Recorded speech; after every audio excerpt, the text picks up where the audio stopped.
अखिलेश जी तो हमेशा जब मैं फोन कर देता हूँ तो खड़े हो जाते हैं, जो करना है बताइए हम कर देते हैं। भाई कार्यकर्ताओं को चलाने के लिए व्यवस्था भी ये हमेशा हमको डांटते भी रहते हैं। हम आप सबके लिए कार्यकर्ता हैं, हमारे पासवान जी हैं, यहीं पर पंचन है, और हमारे पदाधिकारी उपस्थित हैं, अंजलि जी भी उपस्थित हैं। मैं सभी लोगों को देखिए हमारे गुरु जी और अखिलेश जी तो हमेशा जब मैं फोन कर देता हूँ तो खड़े हो जाते हैं, जो करना है बताइए हम कर देते हैं। भाई कार्यकर्ताओं को चलाने के लिए व्यवस्था भी ये हमेशा हमको डांटते भी रहते हैं। हम आप सबके लिए कार्यकर्ता हैं, हमारे पासवान जी हैं, यहीं पर पंचन है, और हमारे पदाधिकारी उपस्थित हैं, अंजलि जी भी उपस्थित हैं। मैं सभी लोगों को देखिए हमारे गुरु जी ये हमेशा हमको डांटते भी रहते हैं। हम आप सबके लिए कार्यकर्ता हैं, हमारे पासवान जी हैं, यहीं पर पंचन है, और हमारे पदाधिकारी उपस्थित हैं, अंजलि जी भी उपस्थित हैं। मैं सभी लोगों को देखिए हमारे गुरु जी और अखिलेश जी तो हमेशा जब मैं फोन कर देता हूँ तो खड़े हो जाते हैं, जो करना है बताइए हम कर देते हैं। भाई कार्यकर्ताओं को चलाने के लिए व्यवस्था भी पटना जा रहे हैं और लखनऊ भी जाएंगे, लखनऊ से पटना जाएंगे, एक बड़ा ऐलान करने जा रहे हैं, क्या होगा वो ऐलान? देखिए, सुहेल देव भारतीय समाज पार्टी लगभग 19 साल से बिहार में अपने संगठन को बढ़ा रही है। कार्यक्रम, सभा, जनसभा, रैली करके अपना शक्ति प्रदर्शन करती रही है। हमारा प्रयास था कि हम यूपी में एनडीए के साथ रहे, और एनडीए के साथ भी हैं हम, और हमारा प्रयास था कि अगर हमारा दमखम बिहार में है तो बिहार में भी हम भारतीय जनता पार्टी एनडीए को हम मजबूत करें। लेकिन कहीं ना कहीं बिहार के स्थानीय संगठन ने जो negative report Suhel Dev Bharatiya Samaj party के शक्ति के विपरीत जाकर के लोगों ने रिपोर्ट पेश किया, उसका परिणाम यह निकला कि एनडीए की तरफ से हमें एक भी सीट नहीं दी गई। हम बहुत पहले से भी कह भी रहे थे, और लगभग 1 मई 2025 को हमने माननीय गृहमंत्री जी को भी बता दिया था, और उसी दिन हमने माननीय राष्ट्रीय अध्यक्ष जी को भी बता दिया था, और उसके बाद 5 मई 2025 को हम बिहार में संगठन की बैठक करके और बीजेपी के बड़े नेताओं से मिलकर के यह बता दिया था हमने कि अगर आगे एनडीए से हमारा गठबंधन तय हो जाता है तो हम साथ में मिलकर लड़ेंगे, अगर गठबंधन तय नहीं होता है बिहार में तो हम अकेले अपने दम पर चुनाव लड़ेंगे। अभी मैं प्रतीक्षा कर रहा था कि बात हमारी बन जाए। कल तक हमने प्रतीक्षा किया, मैं भी परसों नरसों भी पटना में था। पटना हमें प्रत्याशी की घोषणा करनी थी, लेकिन हमने जानबूझ के नहीं किया। बस मैंने आवश्यक बताया कि मैं इतने प्रत्याशियों का लिस्ट जारी करूंगा, लेकिन मैं पहले अपने तरफ से कोई गलती मैं नहीं चाहता था। इसीलिए हमने एनडीए के शीर्ष नेतृत्व का इंतजार किया। जब रिस्पांस नहीं मिला तो हमने यह तय किया कि सुहेल देव भारतीय समाज पार्टी 153 सीटों पर चुनाव लड़ेगी। क्या किसी के साथ गठबंधन होगा? आपने देखिए, कल से ही प्रयासरत लोग हैं कि जब उनको ये पता चला कि सुभाषपा मजबूत पार्टी बिहार में है और एनडीए के साथ नहीं गए, तो हमको आरजेडी के लोगों ने भी संपर्क किया था। उन्होंने कहा कि आप 5 सीट ले लीजिए, हमारे साथ मिलकर के चुनाव लड़िए, लेकिन हमने उनके प्रस्ताव को ठुकरा दिया। हमने कहा आरजेडी से बात नहीं करनी है। बाकी अभी हेमंत सोरेन जी भी कल रात को हमारी उनसे वार्तालाप हुई, माननीय मुख्यमंत्री झारखंड, उनसे भी बातचीत मेरी हुई। फिर वहाँ और कई पार्टियां हैं, तेजस्वी जी से भी मेरी, तेज प्रताप जी से भी बात हुई है, और संभवतः शाम तक सारी चीज़ें अपडेट हम ले लेंगे, और शाम तक हम पटना भी चले जाएंगे। कल हम बड़ा प्रेस कॉन्फ्रेंस करके और सुहेल देव भारतीय समाज पार्टी के प्रत्याशियों की कल घोषणा भी हम करेंगे। जन स्वराज से भी कोई बात हो रही है क्या? उनके साथ भी जाएंगे? नहीं, जन स्वराज ने पहले ही कह दिया है कि हमें किसी से गठबंधन नहीं करना है, और गठबंधन नहीं करना है, इसलिए जन स्वराज से कोई बातचीत नहीं है।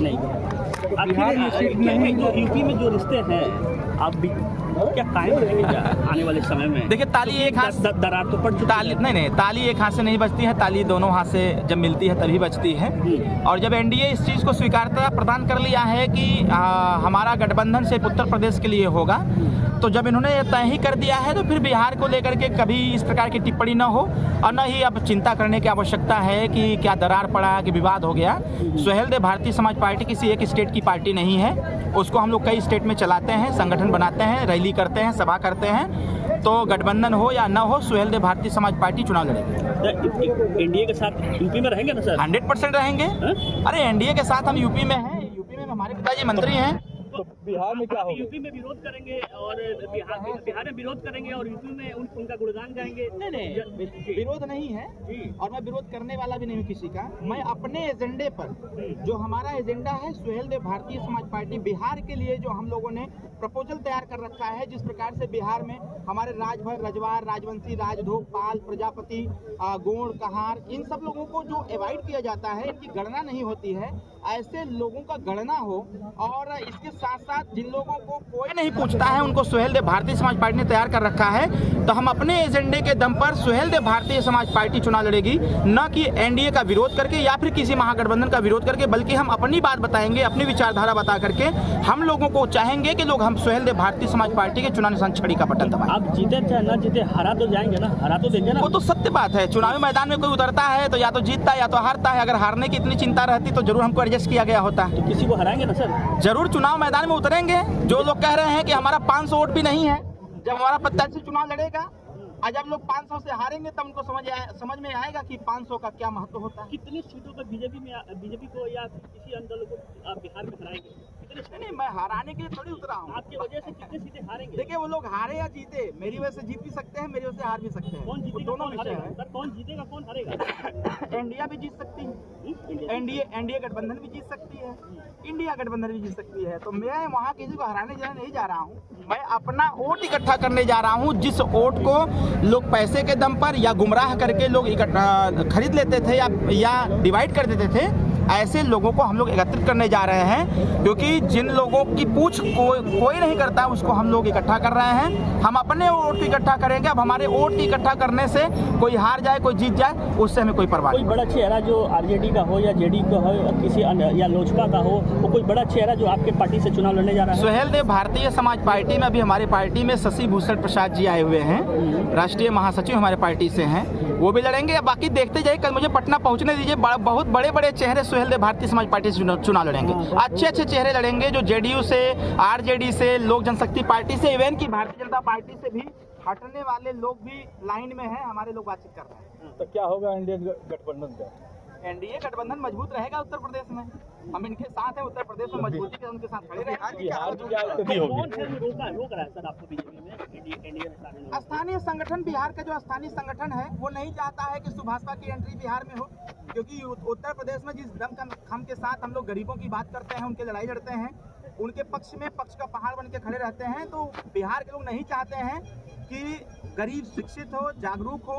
तो इसलिए कुछ लोग हैं जो लोग नहीं चाहते हैं कि सुभाषपा वहाँ मजबूत स्थिति में खड़ी हो। क्या वो केंद्र नेतृत्व कमजोर पड़ गया? नहीं, केंद्र नेतृत्व केंद्र नेतृत्व क्यों मजबूत हो गया? उनके सर्वे भी होते हैं, सर्वे में हो सकता है जैसे जातिगत जनगणना नीतीश जी और तेजस्वी जी मिलकर के करने का काम किए थे, जिसमें हमारी संख्या को शून्य बता दिया था। जबकि अगर मेरे पास डेटा पूरा है, एक सीट पर 30-30 हज़ार 40,000 पोलिंग मतदाता है, उस वोट की कोई गिनती नहीं है, तो कोई बात नहीं है। जब वो वोट नहीं है तो उस पर उनका ध्यान नहीं है। हमारा ध्यान है उस पर। हम चुनाव लड़ेंगे, जब वोट हम अर्जित करेंगे तो बाद में सबको पता चलेगा। यानी जो फर्जी मतगणना हुआ है कहीं न कहीं एक वजह है जो आपको एनडीए में शामिल होने से रोक दिया है। फर्जी मतगणना एक बड़ा वजह है। देखिए क्या है, इसीलिए हम लोग चाहते हैं कि सामाजिक न्याय समिति की रिपोर्ट लागू हो, रोहिणी आयोग की रिपोर्ट लागू हो, और लागू होने से पहले जातिगत जनगणना हो जाए, जिससे कि जिसकी जितनी संख्या वाली उसकी उतनी भागीदारी निर्धारित हो, ताकि आने वाले समयों में किसी जाति को राजनीति के हाशिए पर न रखा जाए, बल्कि उनको उनका खोया हुआ अधिकार दिया जाए। जनगणना गलत हुआ है ना सर आपका? बिहार में तो हुआ है, जनगणना सही से नहीं हुआ है। इसलिए तो हम लोगों ने कहा है कि रोहिणी आयोग की रिपोर्ट लागू किया जाए, जातिगत जनगणना हो। आप गठबंधन से दूर हो गए आज एनडीए? नहीं, ऐसा नहीं है, विषय वो नहीं रहा है। मुद्दा उठाना ये गलत हो गया क्या सर? नहीं, ऐसा नहीं रहा। नीतीश जी ने भी आपका रास्ता रोका? नहीं, अभी तो नीतीश जी से मैं खुद बातचीत किया हूँ। बातचीत करके उन्होंने कहा कि नहीं, आपकी स्थिति बहुत मजबूत है, हम लोग प्रयास करेंगे कि आप हमारे साथ रहें। प्रयास उन लोगों ने किया, प्रयास में असफलता मिली तो उसमें हम क्या कर सकते हैं? बात हुई और क्या, फोटो दिखाएगा? नहीं